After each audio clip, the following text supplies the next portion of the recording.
বিশ্ব বেংকৰ পৰা আমি 2,750 কোটি টকা ঋণ লবৰ বাবে সিদ্ধান্ত লৈছো।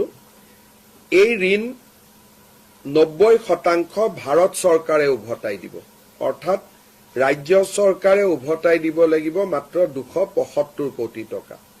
টোটেল লোন হ'ব 2,750 কোটি টকা আৰু 90% লোন ভাৰত চৰকাৰে উভতাই দিব, ৰাজ্য চৰকাৰে উভতাই দিব নালাগে। এই 2,750 কোটি টকা ঋণেৰে আমি শিক্ষকসকলক বিজ্ঞান অংকৰ ওপৰত ট্ৰেইনিং কৰা, হেডমাষ্টাৰ প্ৰিন্সিপালসকলক মেনেজমেণ্ট ট্ৰেইনিং দিয়া, সায়েন্স এণ্ড টেকনলজিৰ ওপৰত কাম কৰা আৰু ড্ৰপ আউট ৰোধ কৰাৰ বাবে এই পুঁজি ব্যয় কৰা হ'ব।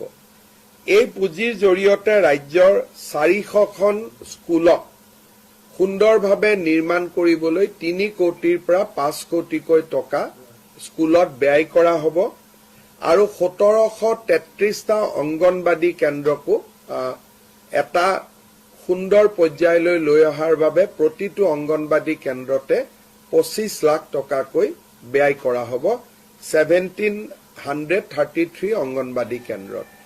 ৰাজ্যৰ শিক্ষা খণ্ডত ই এক নতুন দিগন্তৰ সূচনা কৰিব।